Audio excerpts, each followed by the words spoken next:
Hi, my name is Kelly Christensen, and I'm with Academic Coaching here at the University of Idaho.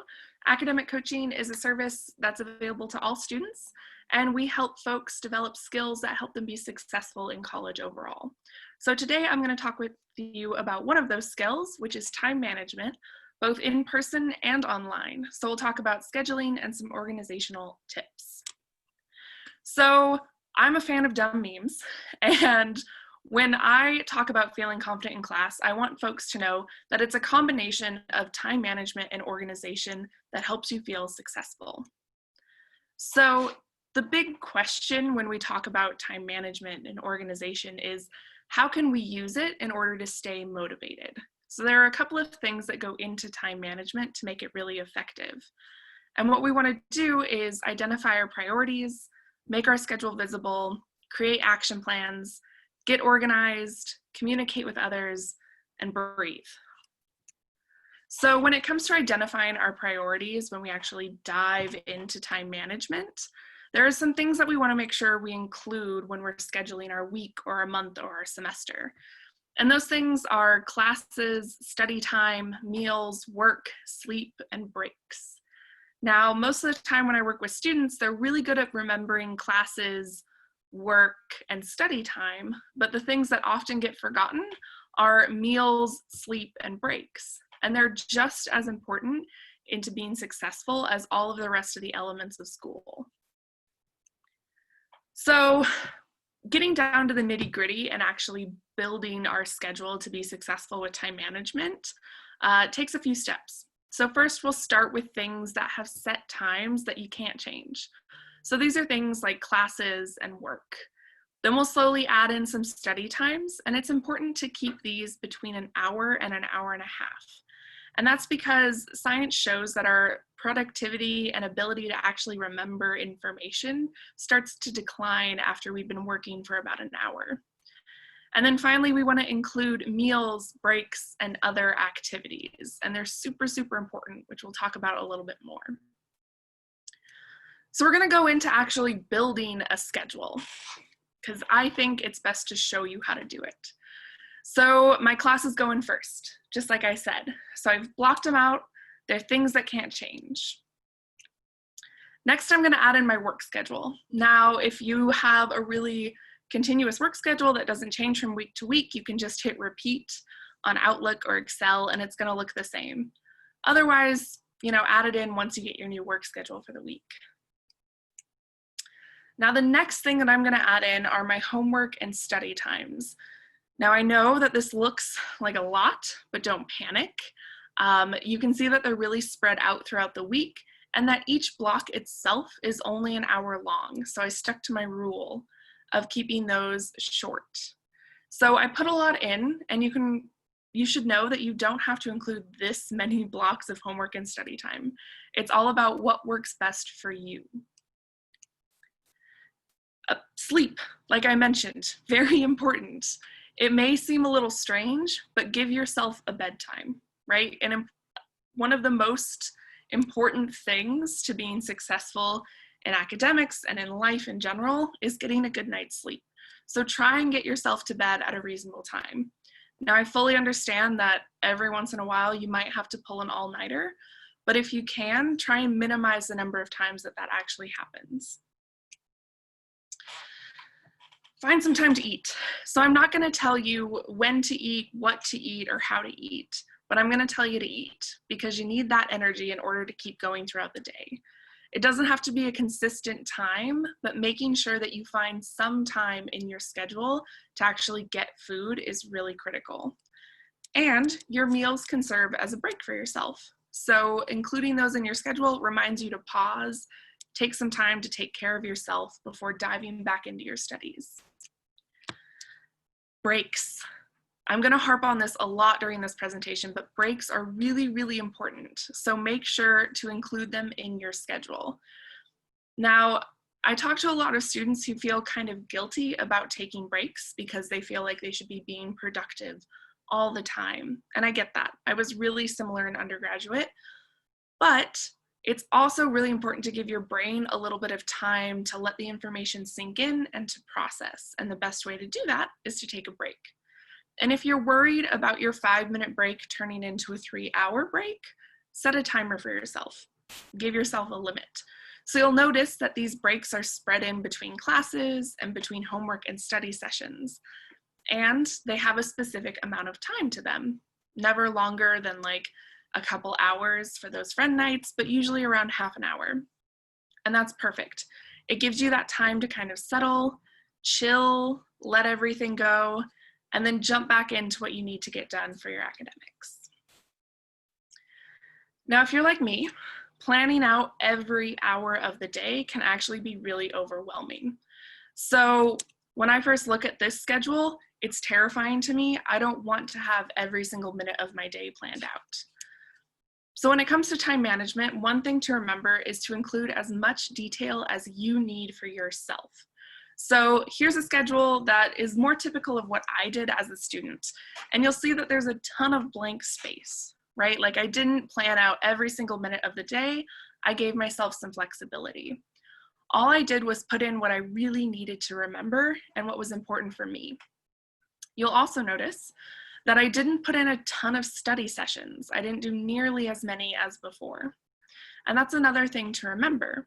If you're really new to creating a weekly or daily schedule for yourself, it can be useful to not go full bore all at once. So rather than trying to throw out whatever you're doing and start completely new, just slowly start to adapt what you've already got going for you. So if your main form of remembering what you need to get done every day is to put it in your phone, awesome. Just include a little bit more detail into what you're putting into your phone. So start with a couple of scheduled study sessions. If that works really well for a couple weeks, add in some more slowly and get used to this new sort of time management technique that you're building. So when you're building a schedule for online classes, it's really important to make structure for yourself. So online courses are amazing because they can provide a lot of freedom, but that freedom comes with a price of procrastination. It's really easy to put off those online lectures and assignments until the night before they're due, and they pile up and it gets really stressful. So it's really important to give yourself some structure. And building that structure can give you motivation and keep you on top of your work. And in this case, it's important to be specific. Say exactly what you plan on doing during the time you block out. So we're going to go over an example of building a schedule for online classes as well. So just like before, if there's a class that you're required to attend at a specific time, put those in first. So I've got my Zoom lectures for biology, ISEM, and math. Those are things that I have to attend at their given times. Next, I'm going to add in the things that have a little bit more flexibility, but that I don't want to save until the very end of the week. So I'm going to watch recorded lectures and take notes on posted slides at specific times during the week. I'm going to treat those asynchronous classes like a synchronous class, meaning I'm going to designate a specific time for them each week in order to add some structure and some normalcy to my schedule.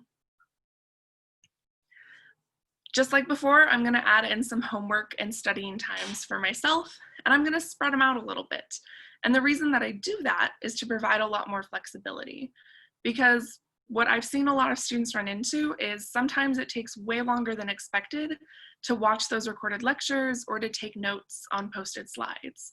And a lot of that comes from having to do a lot more of the research yourself. So an online class also means a lot of self-teaching, and that takes way more time than being taught something in a live lecture. So keep that in mind for yourself when you're scheduling and allow for some flexibility there. So I didn't put all the different work schedule pieces in as well for this, but those go into this schedule as well. So a couple of other tips for online time management and scheduling. Schedule time to check your email. I know that sounds silly, but when everything is online or a lot more things are online, like currently, you need to make sure that you're on top of any announcements that you're being sent for your classes. So the general rule of thumb is to check it at least 3 times a day. Once in the morning, so around like 8:30 or 9:30. Once in like the afternoon around like 1 to 2, and then again before you're done for the day. And this just makes sure that you don't miss any important due dates or important announcements. So I also teach a class, and sometimes due to unforeseen circumstances, I have to move my class online for a day. So I send out an announcement to my students the night before and the morning of in hopes that they check their email to get all that info. So make sure you're also checking your email for that. Next, make a master list of due dates and deadlines. When everything's online, especially if it's asynchronous, you may not be getting the same reminders that you would get in an in-person class. So making a big list of when everything's due can help you stay on top of it. And then post it somewhere where it's really visible. So next to your bed, on your wall, wherever makes sense and that you're going to see it and remember. Make sure to utilize your phone and computer for reminders. If you're on it a lot more for classes, you're going to see it more if you put a little reminder on Google Calendar or Outlook. And then a tip that I learned my junior year is don't just set a reminder for the day that something's due. Set a reminder additionally 1 to 2 days beforehand, because you don't want to be reminded the day of a 7-page paper being due, right? You want to at least have a couple days to get some work done on it. And then try breaking down your weekly to-do list into smaller daily lists. So if you're writing out all the assignments that are due for an online class or online classes, it might be really overwhelming really quickly. So I like to make a master list on Sunday night and then chunk it down into smaller lists of 3 to 5 items for each day. And this helps keep things a lot more doable and a lot less intimidating.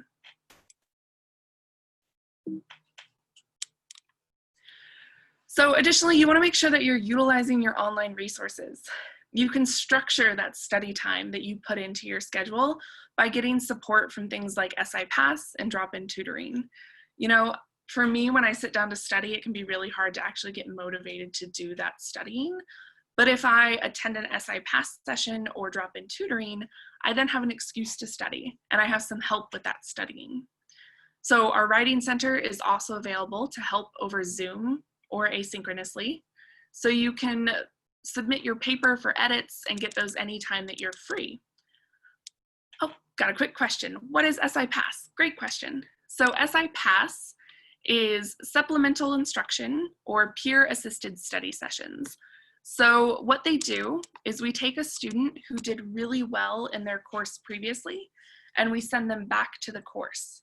And then they lead at least 3 study sessions per week. So it's a little different from tutoring, where they're not going to help you with the homework. They're going to help you actually study the material. So it's only offered for a select number of courses, and those are traditionally difficult courses for students. So things like calculus, organic chemistry, anatomy and physiology, some of the biology classes, all of those ones that are traditionally really hard for folks is what we do SI Pass for. If you're interested in seeing the schedule or learning more about that, I can show you or I can send it to you after this presentation as well. So another thing to keep in mind is that the library has a chat function, so you can still get your support for research needs from afar, which is really awesome. And if you don't already know, every college has their own dedicated librarian to help with students in that college. So if you're in the College of Natural Resources, you can connect with that librarian, and they're an expert in that area. So if you have any questions about maybe jobs or internships, you can also chat with Career Services. All of their services are also available online this semester. And they do have some in-person stuff as well, but most offices are trying to do a big chunk of their stuff online. So we've got this schedule. We know what goes into it. Now we want to make sure we can see it. We want to make it visible for ourselves. So it's really important to actually go through the process of making your schedule, and whether that's online or on a piece of paper, because actually recording what you need to do can help motivate you to get it done. So I was always the type of person that was like, oh yeah, I'm totally going to study for this test at some point. And that's all well and good. But until I actually wrote down a time that I intended to study, I didn't really do much. So making sure to take that time to record it and to make it so you can see it will help you get it done. And there's lots of things you can use. Good old-fashioned paper planners or just a piece of paper, your phone, it's with you all the time, utilize it. And there's also a lot of really great organizational apps. So there are some that kind of make games out of time management, which is exciting. So if you need some motivation that way, that's one way to handle it. Looks like we have another question. So how can I combine class times and homework to do items? There's too much for a piece of paper or one day in my planner. That's a really good question. So I tend to use several different methods of scheduling. So I'll have sort of a weekly view to give me a broad picture of when my classes and work and stuff like that are. And then I make individualized daily ones on like a full big piece of paper to dive into sort of the details of what I need to get done. And you can condense that to any size that you want, right? So if you have too much to fit into a piece of paper for one whole day, start with just the first half of the day and build a schedule for yourself there. And then you can take it down to the later half of the day after lunch or something. So breaking down your schedule into however big or small you need it is sort of the key piece here. And incorporating different scales for yourself. So I really like a semester calendar to get a broad view of when giant projects are done, but then I use a weekly or a daily planner to kind of figure out how I'm going to get it done. And we'll also talk about a thing called action planning here that might be really useful as well. Great questions though. Like I mentioned, an action plan. So an action plan is a way to give yourself some direction. And it's probably the #1 thing that we use in academic coaching. It's our favorite thing to recommend for folks. And you can use it not just for your academics, but for your life. I joke and tell everyone that you can action plan your relationship, but it's totally true. You can do it. I've had success. So we're going to dive into action planning from an academic side of things. So what is an action plan? It's a way of taking a large task and breaking it up into smaller, more manageable pieces. So you can action plan a giant project, homework assignments, study sessions, or really anything else. And when you're making your action plan, it's really important to include intermediate deadlines. And these intermediate deadlines help prevent procrastination in the long run. So what I'm going to do is go through 3 different examples of what an action plan can look like. And this might be something where you can structure your day a little bit more and figure out sort of that mid-ground of how much detail you need to put in order to accommodate everything. So let's say we're action planning a study plan, right? And my goal could be to study chapter 6 of biology. And I'm going to give myself the deadline of September 26th so that I'm ready for a test in October. So what I'm going to do is break down how much I need to do, and I'm going to be specific with these things. So first of all, I'm just going to skim the chapter in the textbook on the 17th, and that's it, one small step. Then I'm going to attend Zoom lectures that I have for the class on the 20th, the 22nd, and the 24th. Those are set, and in the syllabus, it said those are going to cover chapter 6. So I'm going to be really, really sure that I go to those lectures. And I left myself a note to take detailed notes during them. Then on the 21st, I'm going to write down all my important terms and concepts on one page. So I'm going to condense things. On the 23rd, I'm going to try out some practice problems. And on the 24th, I'm going to write 2 to 3 sentence summaries for each section of my notes that I took in class. So this does a couple of really great things. One, it gives me some structure, right? So let's say I was taking this class fully online. That's a little stressful. I may feel like I might procrastinate some of my deadlines. So if I give myself this structure, it's much easier to follow. 2, it's in small steps. So I don't have like all on one day that I'm going to read the chapter, take notes, and condense my terms. I've spread it out. And 3, one important thing to remember here is that I gave myself some flexibility. So I set my due date for September 26th, but the last item on my list I have due for the 24th. And what that does is, let's say life happens and something pops up and I have to kind of rearrange things. Now I'm not in a weird position where I like go past my due date. I've already built that flexibility in. So that's one form of an action plan. So the next one is for action planning a big project. So if I'm action planning a paper, right? So I've got an English paper due on the 28th. How am I going to get it done? Well, the first day I'm going to find some sources. The next day I'm going to develop a thesis. Then I'm going to write an extended outline. And then I'm going to break down how many words I need to write into several different days. So the first day I'm going to aim for 1,000 words. And then I'm going to have a total of 2,500 words written. And then let's say the paper only needs to be 4,000 words long. On that final due date, I'm going to aim for having those 4,000 words done. Then I'm going to use some resources. I'm going to submit a draft to the Writing Center. I'm going to edit and review, and then I'm going to submit my paper when it's due. So an important thing to notice in this action plan is the small steps again, right? So my very first goal for myself is just to find 3 sources. I didn't say I was going to find sources and write. All I'm going to do is find sources. And the reason that it's important to have these small steps is they're a lot more manageable, right? It might be kind of terrifying to say, in one day I'm going to find sources and write a rough draft. Usually that's a big goal that can be kind of hard to accomplish. But if you take it down a level and just give yourself a small little finish line to go by, it's easier to get done and it builds momentum, right? Checking those items off your list helps you feel accomplished, which is really important.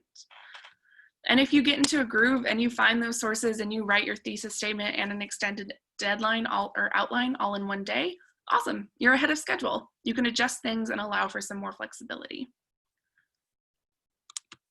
Now the final thing, or the final type of action plan example I'll give you is action planning your day. And this is something that I do almost every morning, is kind of write out how I want my day to look. And it's really helpful for me to stay on task. So right away, right off the bat, I'm gonna check my email and respond. And because I work in the job that I work in, that usually takes me up to an hour. So I'm gonna schedule that amount of time for myself. Then I'm going to attend a Zoom lecture for econ. I have it listed. I'm going to summarize my notes right after that lecture, and then I'm going to take a break.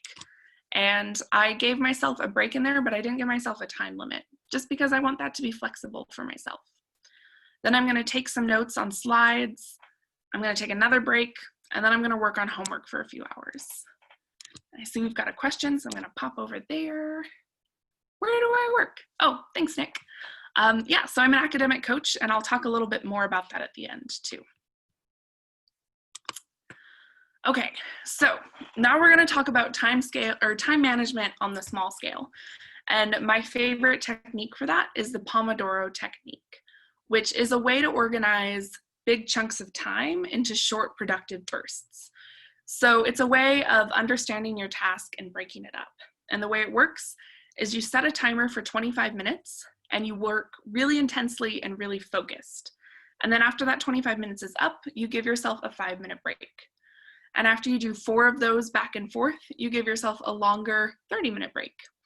And what's really useful about this is it keeps your momentum going. So I remember as an undergraduate, I would say, okay, I'm going to the library for 3 hours to study. And out of that 3 hours, I'd realistically only study for about an hour and a half because I'd get distracted by things. Or I'd run into the problem of saying, okay, I'm going to study, and then I'd stare at my screen for 20 minutes straight, never really getting the motivation to actually study.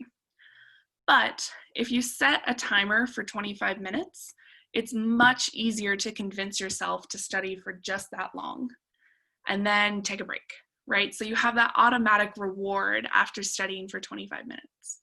And if 25 minutes is too long, that's okay. Break it down to 15 minutes and a 3-minute break. It's all about finding the method that works best for you and allows you to stay motivated and productive.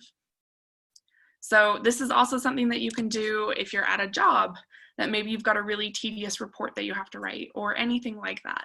Just finding a way to break up your time into smaller, more manageable chunks is really helpful.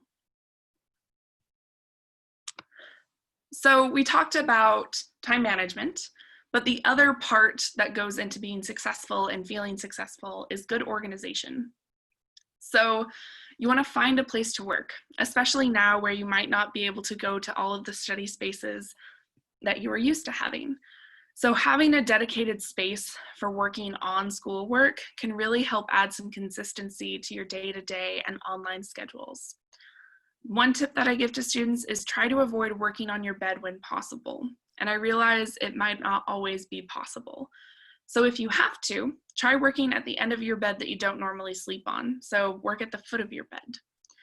And then make sure to keep things like notebooks, writing utensils, headphones, charging cords, everything that you need nearby. Because the way that humans work is if we realize that we don't have one thing that we need, we might as well just not even study, right? So prevent that from happening by making sure you have everything with you before you get started. So I use this also when I go to the library. I always have a checklist of like, okay, do I have my charger, pencils, and the right notebook? Great. Now I have no excuse not to study for the test that I have coming up.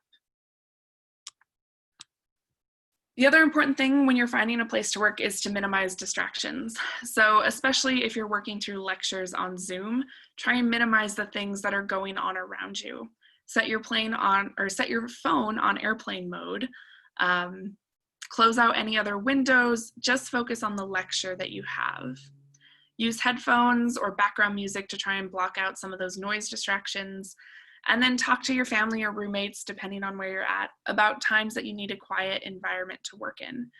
So, I mean, this kind of applies more to folks who are maybe living in apartments, but if you have some noisy neighbors or noisy suite mates, just ask them, you know, hey, I've got a lecture at this time, can you be a little bit quieter? And in the dorms, there's obviously quiet hours as well, which helps out with some of that.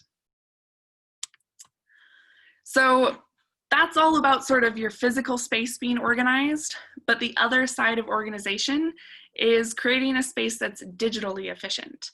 So you want to make sure, especially now in the time of turning everything in online, that you establish an organization system that is clear and consistent when it comes to file names.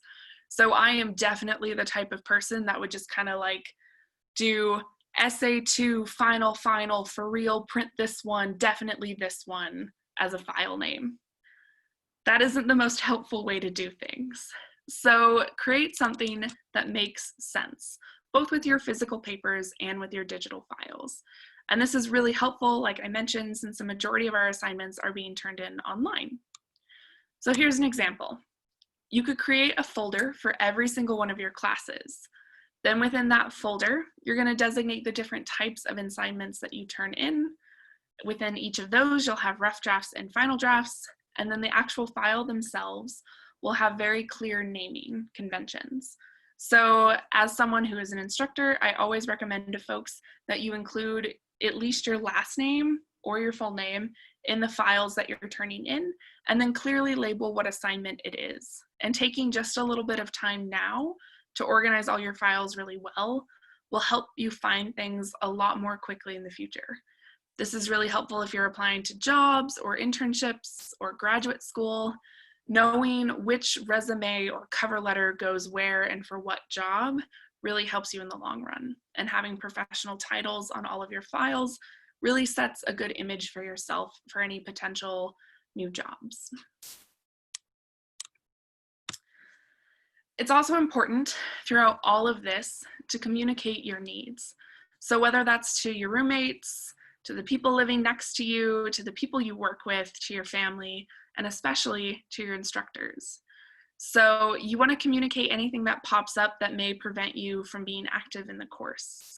Email, call, and Zoom whenever you have questions. A lot of folks have office hours online now, so you can drop in and connect with your instructors that way.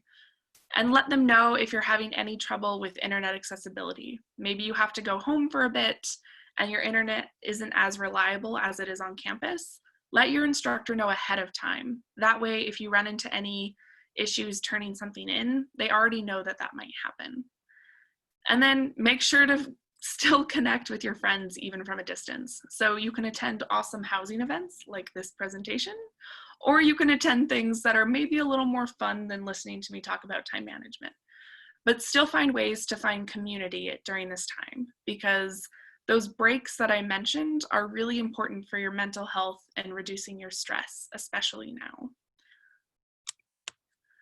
So one of the big things that happens when we have everything online is something called Zoom fatigue. So being on Zoom for hours each day can be rough. I pulled a 6-hour Zoom day. I know any interviews that folks have are usually super long over Zoom. I'm sure Nick can tell you all about that. It's really, really tedious to be stuck online all day, and long periods of computer use can lead to headaches, eye strain, and even interruptions in your sleep schedule. So my glasses, which you might be able to see, kind of reflect blue light, which can help a little bit with some of that eye strain and headaches. But the thing that can help the most is just logging off for a bit. But how do we do that when everything is online? So it's really important to find some time to step away from the computer. So when I mentioned those breaks, they're even more important now, especially when you're stuck online. And during those times, those breaks that you set for yourself, it's important to try and incorporate ways to relax that don't involve too much tech. So I know for me, one of my ways to relax was always to like watch Netflix or YouTube or just anything like that. But if I'm stuck on Zoom all day and staring at screens, it's a lot less fun to then stare at a screen for another thing. So I've taken up some painting, some writing, some different things that don't involve my computer. And if you only have time for a short break, maybe you've only got 10 minutes in between classes, close your computer, close your computer, get up and move around a little bit. Shake it out, give your brain a break, close your eyes for a minute and meditate, and then log back on. It'll really help in the long run. And then make sure practice stepping away and saying no to things. So I've had a lot of like friends want to do Zoom events to get together and play games from a distance, which is really fun and really great. But if I just did 6 hours worth of Zoom meetings, it might not be the best idea for me to do another 2 hours of Zoom, even though it's with people that I really enjoy. So finding different ways to incorporate that community is also really important. And even just switching from Zoom to a phone call can make the difference. So we've got our schedule, we're organized, we're feeling great, life happens. So how do we handle those interruptions that pop up? Because no matter how well we schedule, something like that can happen. So there are a couple of things to keep in mind. Priorities change. Maybe at the start of the week, the most important thing on your mind was a paper that's due 2 weeks from now. But then it's Tuesday night and suddenly you get a reminder that you have a math assignment due on Thursday. So your priorities might need to shift. That time that you set aside to get started on that paper might need to change into some time to get your math assignment done. Keep in mind that life happens, right? We're in the middle of a pandemic, so I think we're all kind of used to life happening to us. But try not to beat yourself up if things pop up and you have to change around your schedule a little bit. It's okay. And if you built some flexibility in when you initially built that schedule, it'll be a lot easier to adjust all those things. Keep in mind that things don't always go according to plan. So you might have extra time. Maybe that paper that you scheduled 3 hours to finish writing only took you an hour and a half.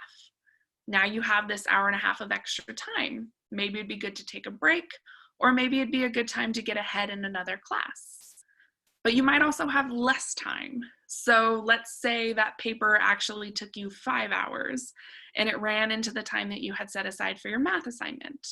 Now, how are you going to adjust your schedule? Where can you shift things in order to make everything still work and get done? And then keep in mind that other people might need your help, and that's totally fine. We all have friends and family who need us and who sometimes their needs are way more important than an assignment. That's okay. So long as you're communicating and they know that you still have school and everything else going on, it's all right to step away from stuff. Go help those people in your life and then return to it when you feel a little less stress and a little more able to actually focus on the work that you have. And then most importantly, remember to breathe. So if your schedule goes crazy one week and it all goes out the window, that's okay. Take a deep breath, take a moment for yourself. Just 5 minutes with your eyes closed, breathing can really help reduce that stress before you start rearranging and trying to figure out how time management is going to work best for you now. So with that, that's all I kind of have on time management. So I'll stop sharing my screen here for a minute. and I can take any questions. I can also give you some more info on academic coaching.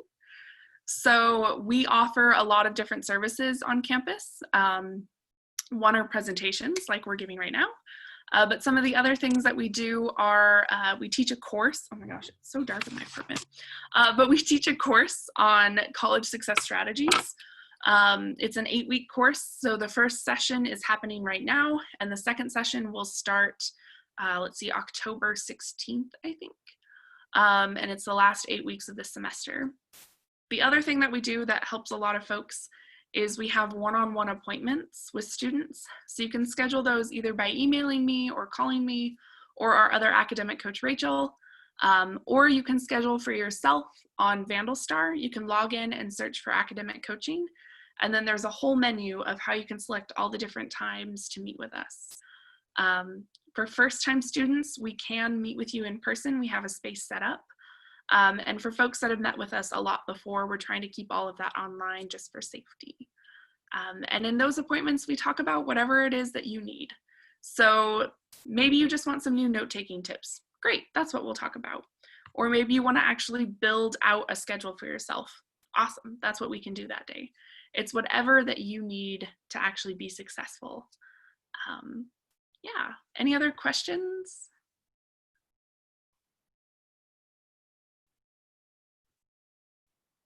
Yes, no, maybe? Okay. Well, if you think of any, or if any pop up later when folks are watching this, you can email me at Kelly, K-E-L-L-Y, the letter C, at uidaho.edu, and I will be happy to help you or get you connected with whatever office can help you best. And with that, thank you all so much for having me. It was always fun to present on time management. It's my favorite.